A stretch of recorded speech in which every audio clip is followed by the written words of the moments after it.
La capa de negocio. Entonces, en la capa de negocio, vamos a ver que ahora lo podemos organizar o tener arquitecturas de distintas maneras. ¿Qué es lo importante?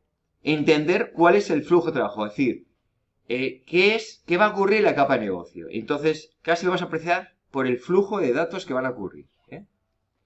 ¿Vale? En definitiva, no son exactamente iguales, pero lo voy a orientar a API REST primero. ¿Vale? API REST. ¿Vale? Fijaros.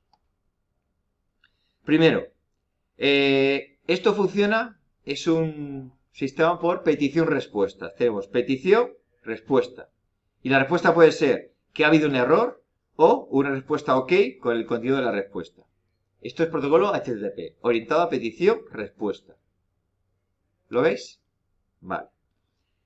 Entonces, como recordamos, yo nunca voy a tratar esto directamente. Voy a tener un framework que me va a solucionar el primer patrón que teníamos, que es el controlador frontal.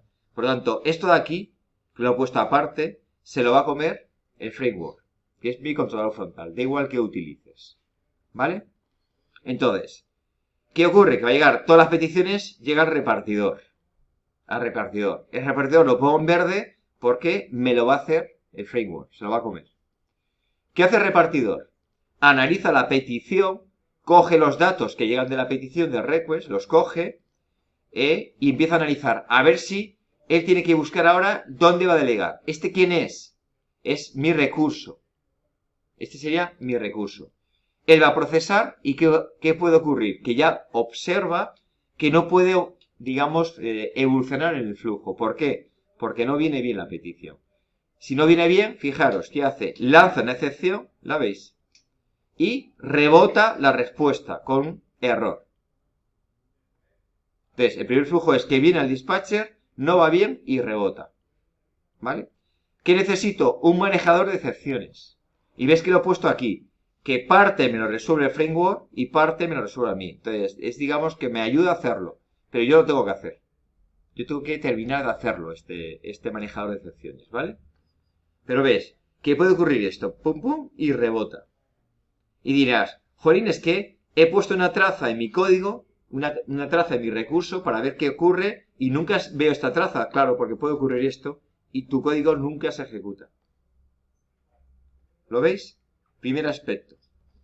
2.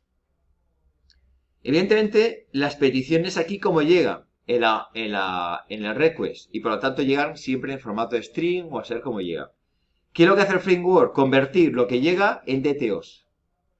Y DTOs, ¿qué ocurre? Que son objetos Java que yo, si trabajo Spring, que yo puedo entender. ¿El que va a hacer?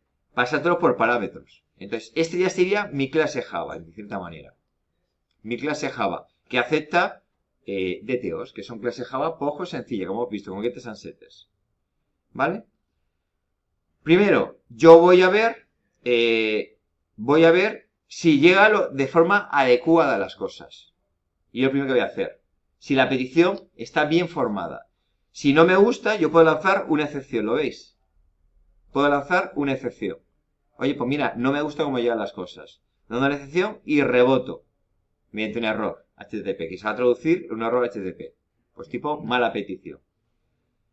Vale, si ya llega bien, voy a tener que empezar a validar los elementos de los datos que me llegan.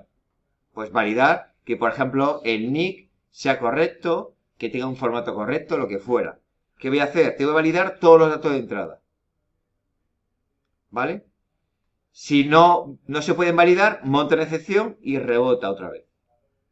¿Veis? Entonces, la primera etapa que voy a hacer, que es validar la entrada. Es decir, cómo llegan los datos y me voy a preocupar que lleguen correctamente. Exclusivamente. Vale. Entonces, fijaros que he separado la etapa, lo que es la capa de negocio en dos grandes partes. Uno, cuyo objetivo es validar la entrada, darla por buena, y la segunda es procesarlo, que conjuntamente es procesar la petición. ¿Vale? Vale. Si todo ya va correcto, llamaremos a procesarla. Y ya damos por hecho que los datos llegan correctos, los datos llegan completos y que me llega todo. ¿Qué voy a hacer? Es procesarla. Fijaros, ¿en qué me voy a apoyar? En las bases de datos, que era mi tercera grande capa. Tengo la capa de negocio, que son estas dos, y la de datos, que es la tercera. Que yo voy a delegar en el acceso a base de datos para obtener datos guardados en base de datos o lo que fuera. ¿Qué puede ocurrir? Puede ocurrir que el acceder a base de datos me dé una excepción. ¿Por qué? Porque imagínate que intentamos dar de alta una clave primaria que está ya en base de datos. Eso genera un conflicto y la base de datos genera una excepción. Y ves que cada vez que se genera una excepción, se rebota directamente al manejar excepciones y lo largo de aquí. ¿Vale?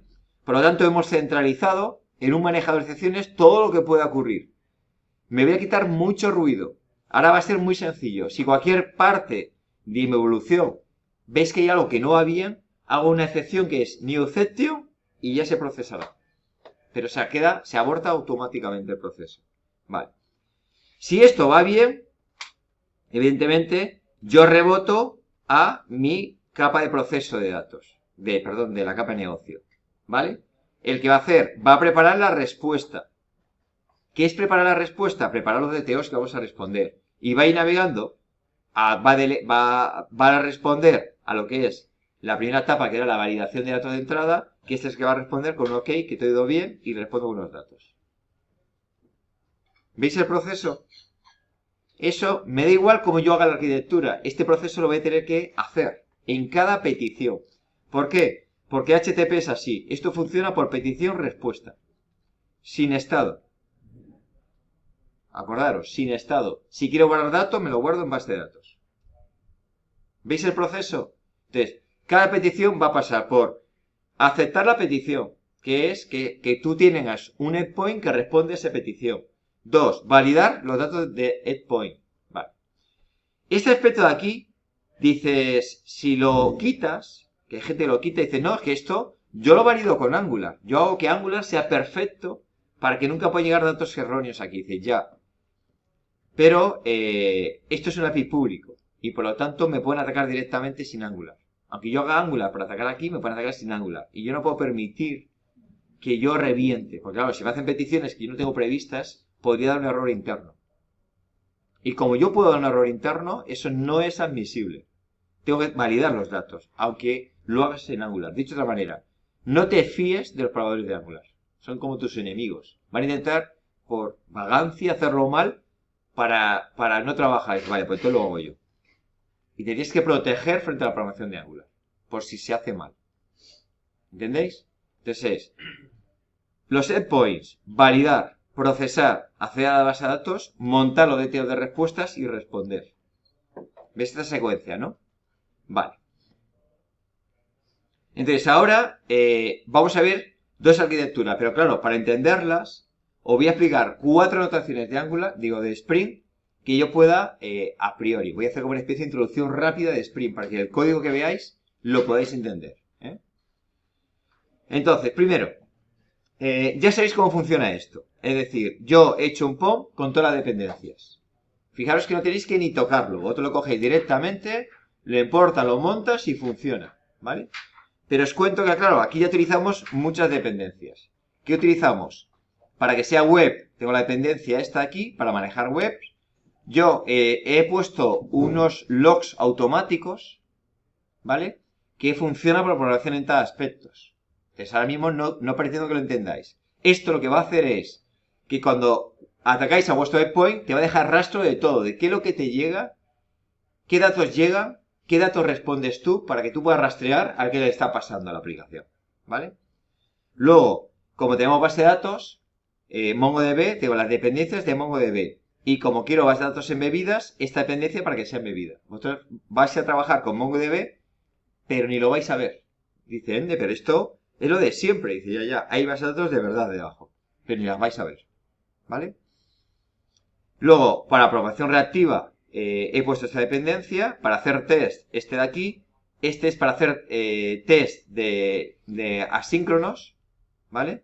Y este es para que el API que hagáis vosotros me lo publique de forma automática. Y mediante Swagger podéis hacer un cliente y podáis jugar. Lo habéis visto con el ecosistema, ¿no? ¿Vale? Pues esta es dependencia. Entonces, estas son dependencias que están resueltas. No tenéis que tocar nada. Vale.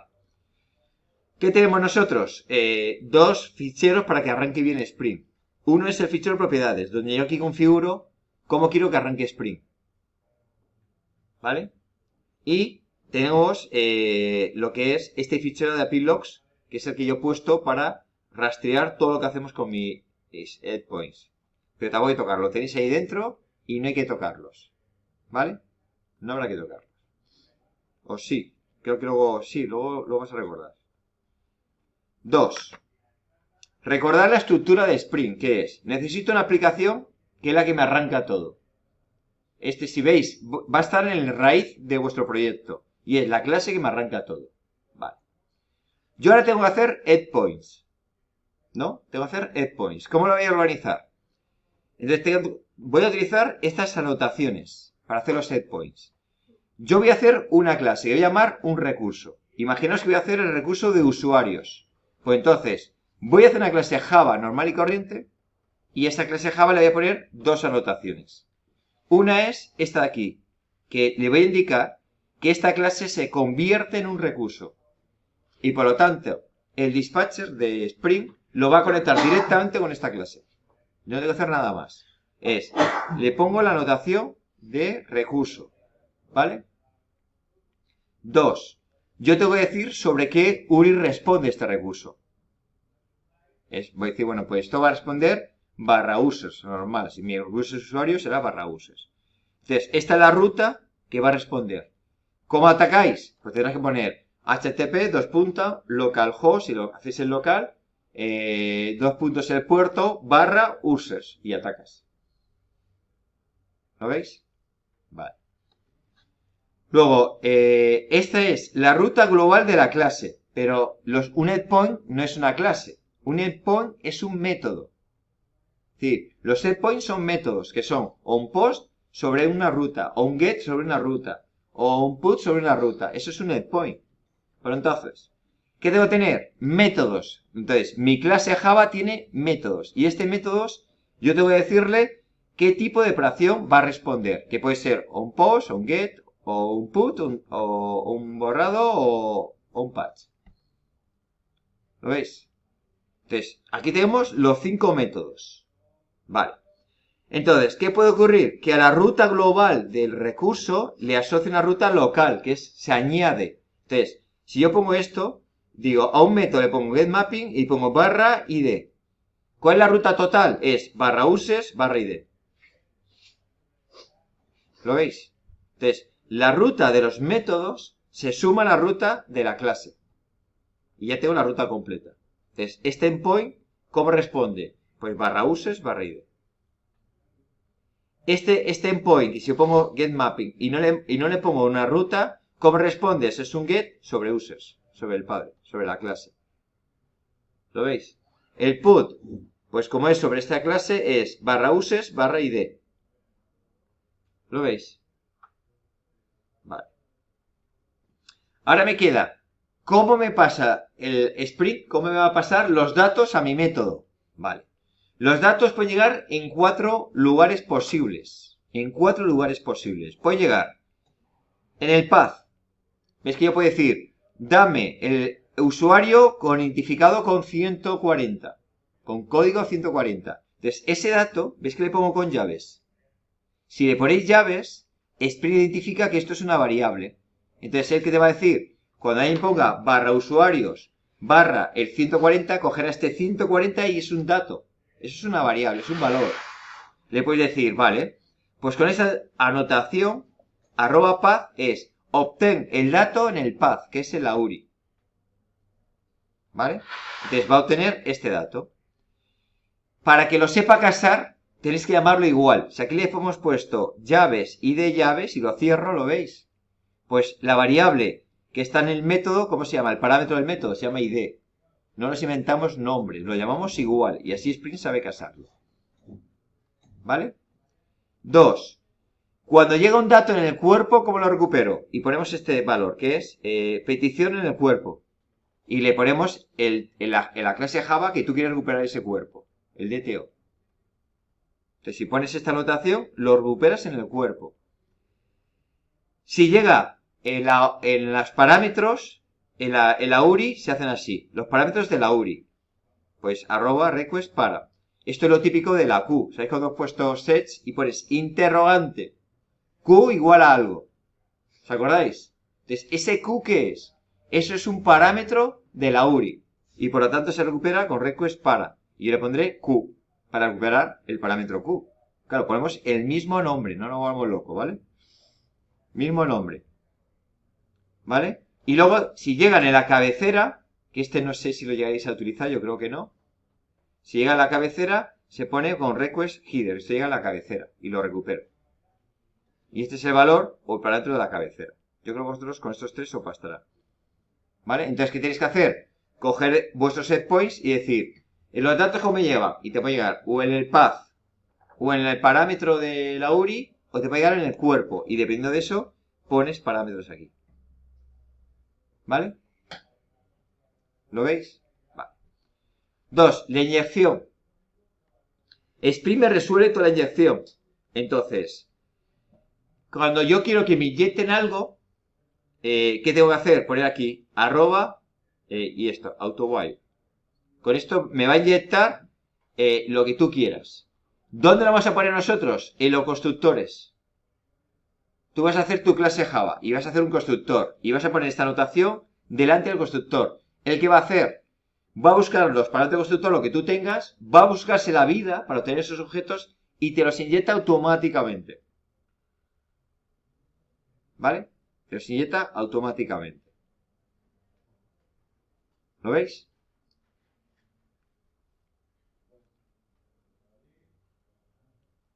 Venga, vamos a ver, para que veáis un ejemplo de código, así un poco de forma aislada. Vale, vamos a coger el ejemplo que tenemos, es este, el de APAU EP de temas. Es que yo he puesto que un poco lo he desarrollado con todo, ¿no? Te vamos a coger un endpoint, por ejemplo, el que yo os daba como base, que es este, de sistema de recursos. Fijaros. Fijaros, vamos a hacerlo un poquito más grande.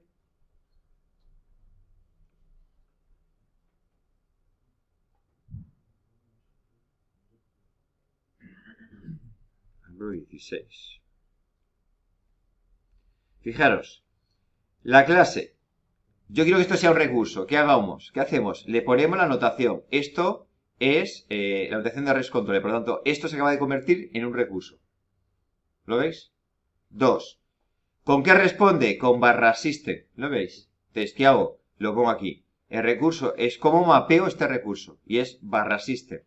¿Qué ocurre? Que evidentemente no pongo una constante. Me declaro una constante aquí y la defino. Que esto es barra system. Y aquí la utilizo. ¿Lo veis? Vale. Ya tengo recurso definido. Ahora defino un endpoint. Dice, vale, ¿qué point es? Este es que me lee la versión. ¿Vale? ¿Qué devuelve? Un versión de Teo. Es el de Teo que tiene el contenido de la versión. Vale. Como quiero que responda, ¿qué es? Un endpoint de tipo get. ¿Vale? Endpoint de tipo get. ¿Y a qué ruta responde? Pues es barra system. Y aquí ves que pongo barra version, que es esta de aquí. Entonces es barra system barra version. ¿Lo veis? Si yo llamo un get barra system barra version, me devuelve la versión. ¿Lo veis? Ya he hecho un endpoint. ¿Ves que es muy sencillito? ¿Vale? Otro endpoint. Fijaros este. Este endpoint devolvía, ¿os acordáis que devolvía la imagen de la insignia para que la coloquéis en la página web? ¿Os acordáis? Entonces dices, bueno, ¿qué haces? En este caso, dice, bueno, es un poquito más complicado. Ahora vosotros no lo necesitáis, ¿eh? Es decir, digo, vale, ¿yo qué voy a producir? No produce, porque si no dices lo contrario, ¿qué es lo que producimos? Al no decir nada, produces JSON, por estándar. Tú produces JSON, que es lo más típico de datos. Aquí dices, no, yo no voy a producir JSON, voy a producir una imagen con un contenido que es SVG más XML, es decir, su fichero XML cuyo contenido es formato SVG. Lo habéis visto el contenido, ¿no? Que yo lo hice y tal, vale. Entonces, vale, ¿y qué es esto? ¿Cómo se devuelve? Con array de bytes. No me complico la vida, es un array de bytes. ¿Dónde se devuelve? ¿Dónde se devuelve este dato? ¿Dónde lo devuelves? En el cuerpo. ¿Lo veis? Vale. Entonces, ¿yo qué hago? Simplemente hago mi clase le llamo una función y lo devuelvo. ¿Lo veis? Tal. El resto no lo miréis porque ya me estoy metiendo en muchos detalles de Spring que ya lo veremos en Spring. Lo que yo me entiendo es que veáis que un endpoint es realmente fácil. ¿Vale? Veamos uno un poco más complicado. Por ejemplo, el de sugerencias. Fijaros, este es el de sugerencias. Este es la clase que no tenía relaciones. ¿Os acordáis, no? Es la clase que no tenía relaciones. Y dices, vale. Ay, perdón, me he ido al test.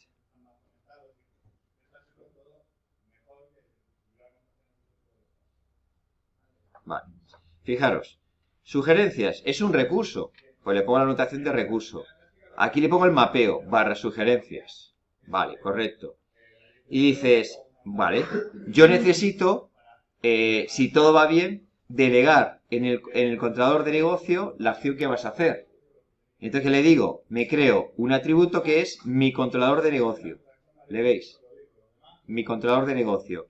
Y dices que necesito que Spring me lo inyecte. Me lo inyecte. ¿Os acordáis del patrón inversión de control? Si no lo repasáis. Es que Spring me lo inyecte. ¿Y cómo se lo dices? Con esta anotación. Dices, inyéctame el objeto que es el controlador de negocio. Me lo inyectas. Y se lo ponemos delante del constructor. Yo hago el constructor. Veis que lo que hago es, me pasan este parámetro y lo guardo, que es este de aquí.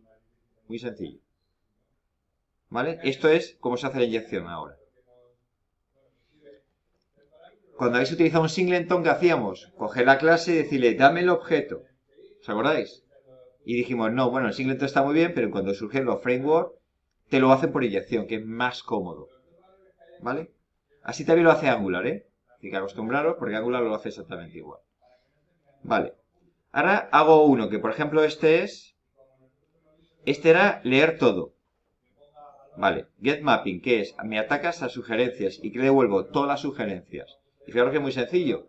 Yo aquí no tengo datos que validar, porque no me llega ningún dato. Entonces, ¿qué hago? Como no tengo nada que validar, directamente delego en la capa de negocio. Estamos en negocio, perdón, esto es también la capa de negocio, pero delego en el controlador de negocio. Y este es el controlador del API. ¿Vale? Delego. Le digo a este, dame todo y que él me devuelva, yo le devuelvo. ¿Y qué devuelvo? Una lista de DTOs con las sugerencias. ¿Veis la sencillez del código? Y tú dices, anda, pero este endpoint, y estoy haciendo, fijaros, 1, 2, 3, 2 endpoints. ¿Lo veis? Es lo que buscamos. Clases sencillas, cada uno con su responsabilidad. ¿Vale? Venga, ahora vamos a hacer un pequeño descanso. Lo que vais a hacer es mirar el código, pero no fijéis en la arquitectura, no vamos a fijar en las adaptaciones solamente de Spring. Bueno, solo me queda para que vamos a ponerlo aquí. Solo me queda que veáis. Para que esta es la clase de controlador. Para que esto sea un objeto que se crea y pueda ser inyectable, le tenemos que poner esta anotación, ¿lo veis? De controlador. Entonces, con esto, Spring lo entiende que debe crear un objeto e inyectárselo a la capa del API. Vale. Repito, lo único que quiero que busquéis, la gramática Spring que yo he visto, buscarla y decirme si lo entendéis mezclado con el código. ¿Vale? Y lo tenemos que entender antes de avanzar.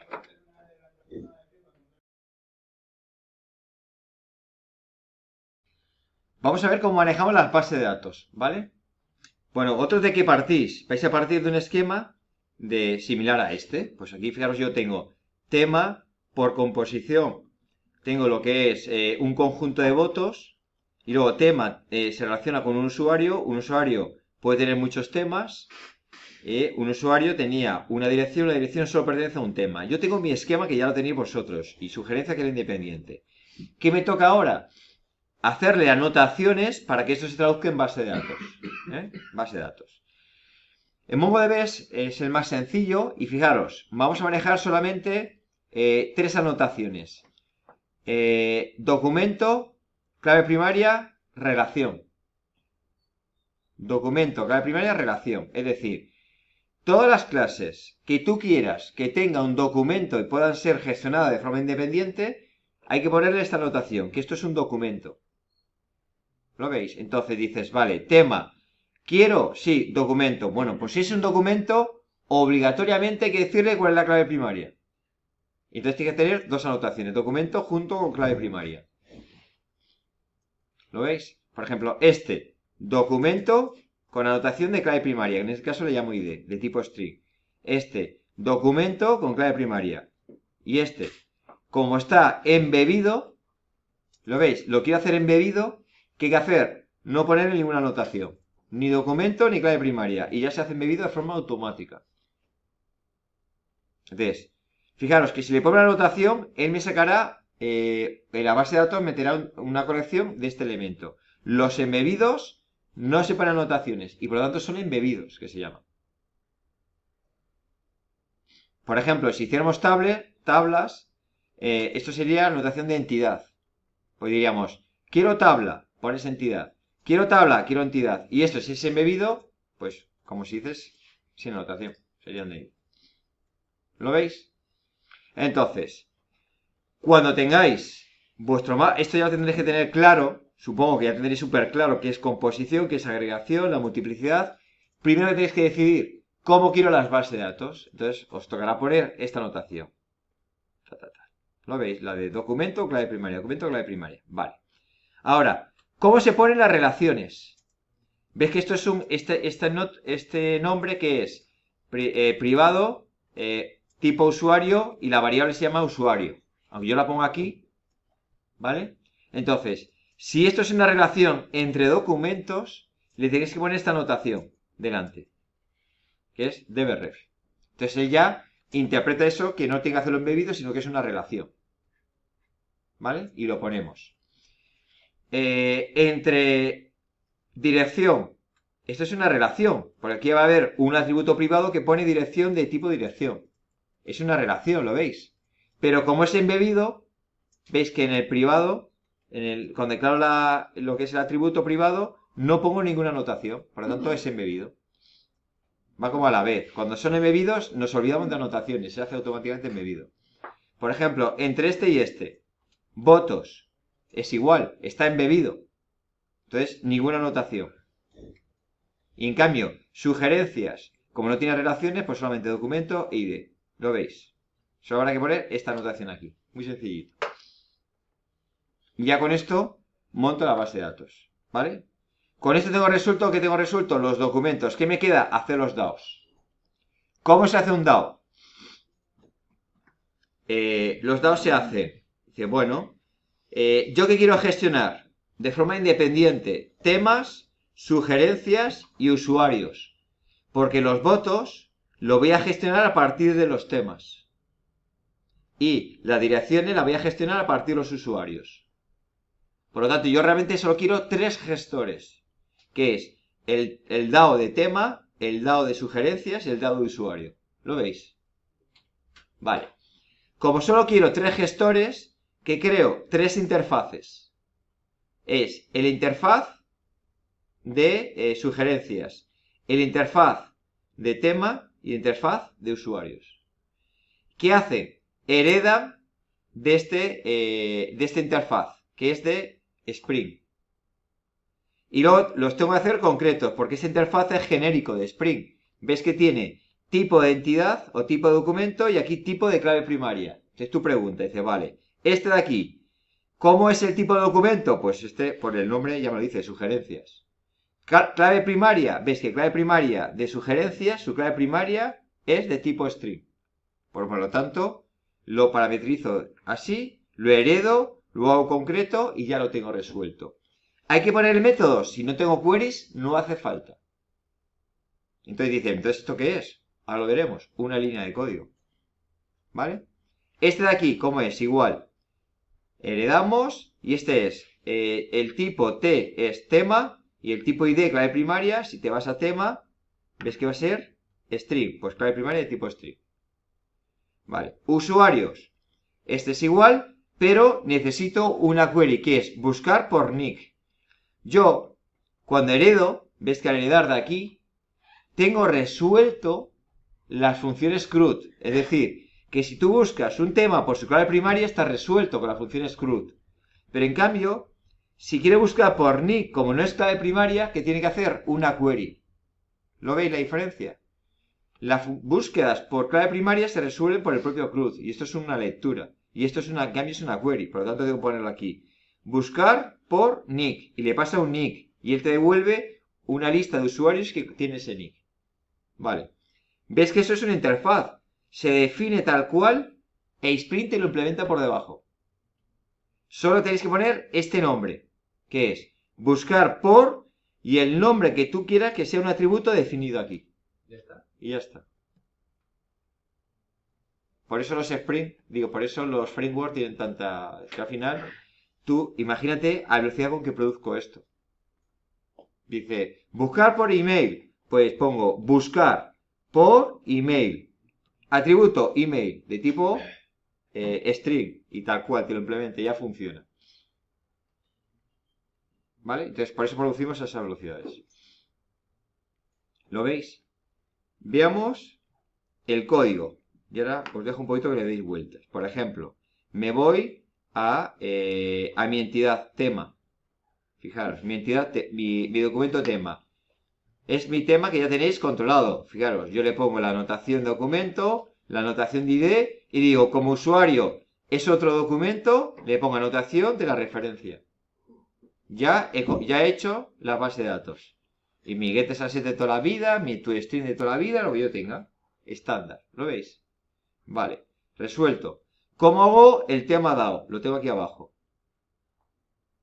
Tema DAO. Fijaros. En este caso es heredo de Mongo repositorio, que es la clase esta de Spring. Y dices, y como es genérico es para tema y clave primaria es string. Y se acabó. Ya lo tengo resuelto el aquí.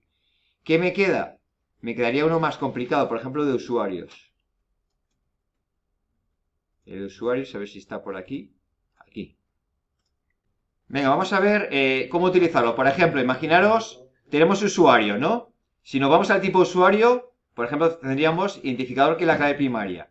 Si queremos buscar un usuario por clave primaria, está resuelto con el CRUD, que es lo que yo heredo, de Spring, y está resuelto.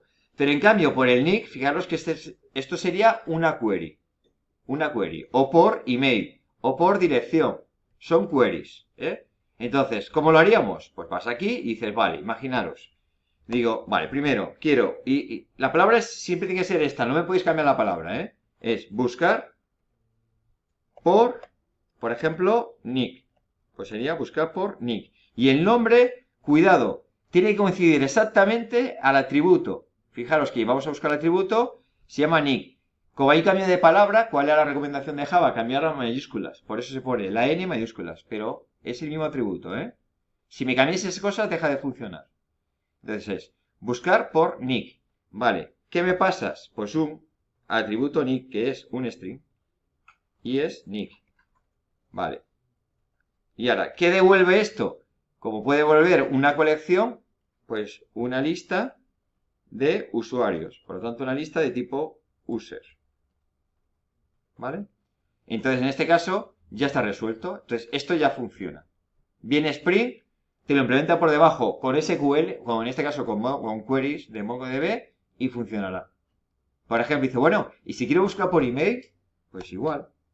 Hago una lista de usuario, que es lo que devuelve, ¿vale? Y es buscar por email.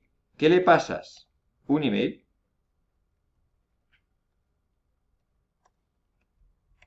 Y punto y coma. Vale, aquí me he equivocado en esto. ¿Vale? Y ya está. Y ya funciona. Dice, pero... ¿Y lo implementas? Spring por debajo. Magia. ¿Vale? ¿Cómo se utiliza esto? Dice, vale, ¿cómo se utiliza?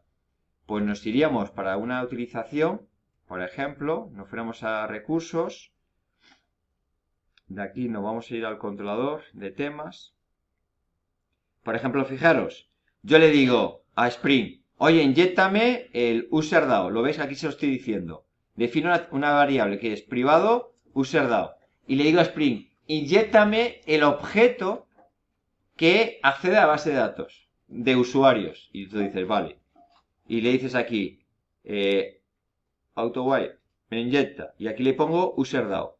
y aquí digo this.userDAO igual a userDAO.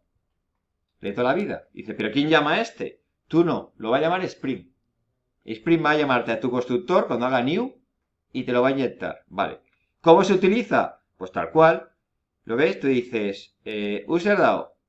Imagínate que estamos aquí, luego lo quitaré este código, ¿no? Diría this.userDAO. Y es buscar por el nick. Tú le pasas un nick aquí dentro y el que te devuelve una lista. ¿Ves que qué me devuelve?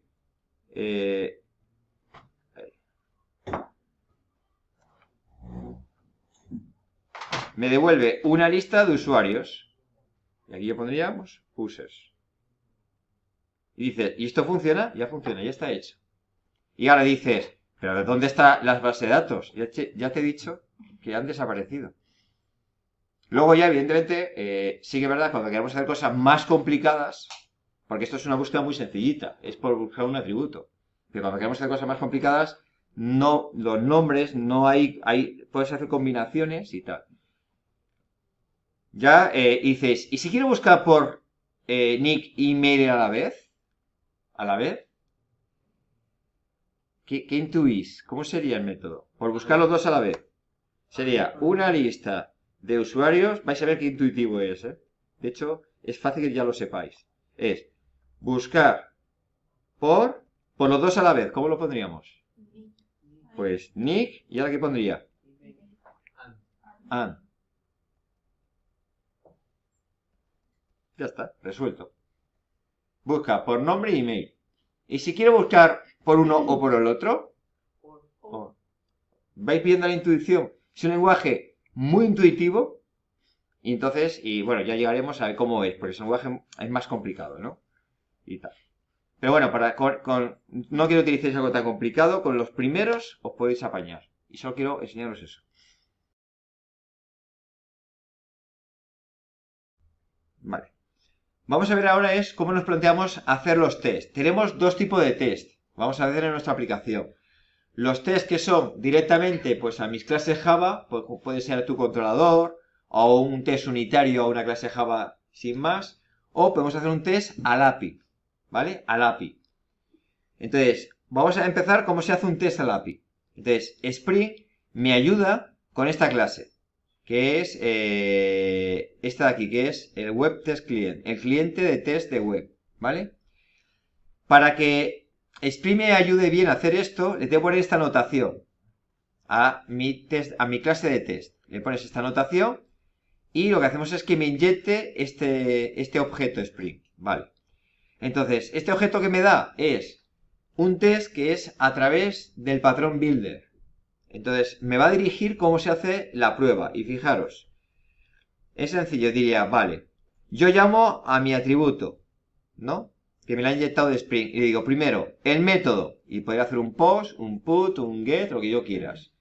Hago el método. Luego, pongo la URI a donde ataco, que es mi ruta. Mi ruta. ¿Vale? Pues a sugerencias. Vale. Si quieres meter algo en el cuerpo, lo pondríamos .body, .cuerpo. Entonces, meto algo en el cuerpo. Si quieres, si no, no lo ponemos. ¿Vale? Entonces, ya con esto, fijaros, ya tengo el método, la ruta y algo metido en el cuerpo. Ya tengo preparada la petición. A continuación, hago esto. Esto realmente es hacer de verdad la petición al servidor. Con esto atacamos al API. Vale. Y ahora que decimos, espero que la respuesta sea OK. Es decir, que no ha dado error. ¿Lo ves? Y espero que me devuelva, y aquí lo ves, espero que devuelva un cuerpo con este tipo de sugerencia de TO. ¿Vale? Y si quieres recuperarlo, le decimos, oye, recupérame el resultado y me lo guardas en un atributo aquí, de tipo de TO. Entonces, tampoco vemos el JSON por ningún sitio. ¿Vale? Por ejemplo, una lista. Fijaros. Igual. El cuerpo, imagino que devuelve una lista de sugerencias. ¿Y qué decimos? Vale, pues ataco mi objeto de Spring, que es el cliente de test. Le digo, hazme un método get. Le pongo la ruta. Hago la llamada y digo, vale, espero que me devuelvas que todo ha ido bien. Y aquí, espero que el cuerpo sea una lista de este tipo. ¿Y la puede recuperar o no? ¿Vale? Imaginaros que queremos hacer una llamada a un API que tiene que devolver una excepción. Le decimos, vale, hago una llamada, por ejemplo, imagínate, un put, le pongo la URI, y aquí, fijaros que la variable, ¿ves que esto es la variable de la ID que quiero acceder? ¿Lo veis? Se pone coma y el valor de esa variable, y esta es no, le pongo un identificador que no es correcto, porque este no va a existir en base de datos. Lo hago aposta. ¿Vale? Y le pongo no. Digo, vale, ahora, en el cuerpo le meto el dato que yo quiero actualizar del put. Le digo, intercambia, dice, a la llamada. Y dices, espero que me dé un error de este tipo. Espero este estado que es no encontrado. Porque claro, si le pago una ID que no existe, me tiene que devolver que no está encontrado. ¿Lo veis? Entonces, esto es una llamada buscando una excepción concreta. Que eso lo tenemos que hacer. Por ejemplo, diremos a una llamada put correcta y yo veo que mi API funciona y tienes que decir, vale, ahora voy a hacer una llamada put incorrecta y tiene que ver que mi sistema esté protegido. Si no, no lo estáis probando bien. ¿Vale? Entonces, si miramos el código, me quedan las excepciones. Fijaros, por ejemplo, es aquí. Este es el completo, ¿no? De cómo yo testeo crear. Aquí, testeo crear, exception, ¿qué hago? Por ejemplo, no pasarle un cuerpo. Aquí, fijaros lo que estoy haciendo es, no le paso un mensaje de, cuando creo una sugerencia, te digo que sí, que no es negativa, pero no te paso el mensaje. ¿Lo veis? Entonces, yo espero que mi API, mi endpoint, proteste y diga que la petición está mal montada, porque no me has pasado la descripción. ¿Lo veis? Entonces, cuando testeéis, hay que testear cosas correctas y testear cosas que sabes que el API va a protestar. Entonces, aquí digo, vale, aquí leo todo. Pues aquí digo, vale, pues entonces hago una sugerencia, aquí primero la creo, y una vez creada la sugerencia, ahora la leo a ver si la leo bien. ¿Vale? ¿Lo veis cómo funciona?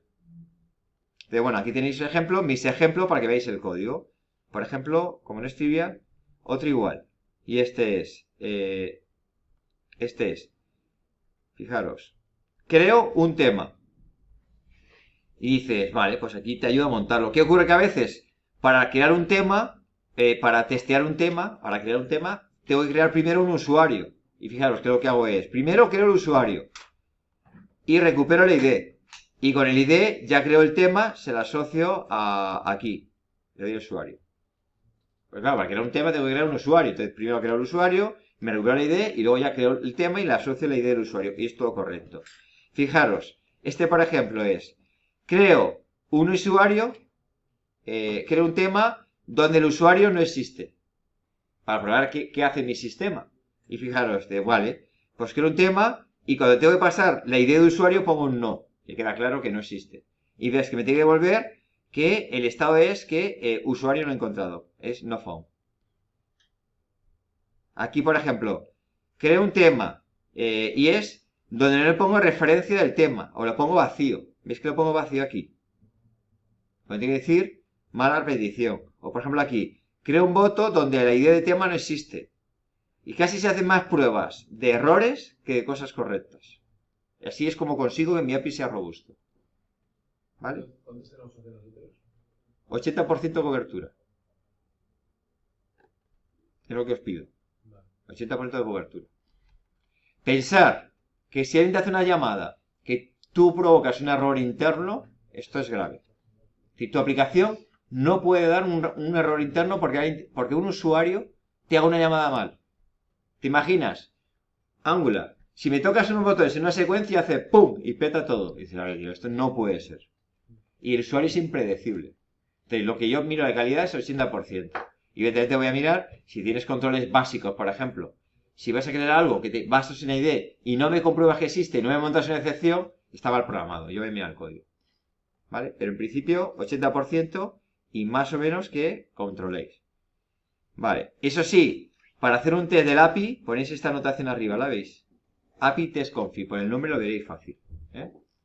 Luego, si queréis hacer, por ejemplo, un test unitario es así. Por ejemplo, un test unitario. Si es unitario y tú creas el objeto y no necesitas ningún tipo de inyección de Spring, ves que es como un test de toda la vida. Hago new objeto, hago las excepciones, esto es JUnit5, como siempre, ¿lo veis? Vale. Y luego, por ejemplo, un test que no es un API, es de un DAO, un test de DAO. Fijaros, este es un test de DAO. ¿Qué tenéis que poner? Como no es del API, tenéis que poner test config, ¿lo veis? Es distinto. Los tests de integración que no son del API, se pone test config, configuración de test. Vale, y aquí ya le dices, inyértame el user DAO, y ahora tú ya juegas con él. A ver cómo funciona. ¿Para qué es? Por ejemplo, para probar la base de datos, si va todo bien. Por ejemplo, ahí podríamos probar el método de find. El de find my need. Sí. ¿Vale? Mira, aquí está probado este. Probé uno para que vierais cómo se prueba uno. ¿Vale? Aquí lo podéis probar.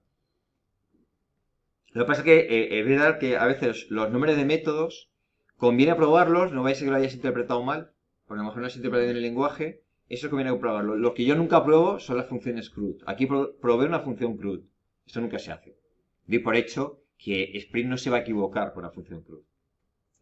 Ya está demasiado probado Spring. Yo no voy a probar Spring. ¿Por qué lo hago a veces? ¿Sabes por qué lo hago? Para arrancar, a ver si me monta bien las bases de datos. Porque Spring, si tienes algo incoherente entre las relaciones de base de datos, cuando arranca, revienta. Entonces, esto lo hago muchas veces simplemente para ver si arranca la base de datos. Solo por eso.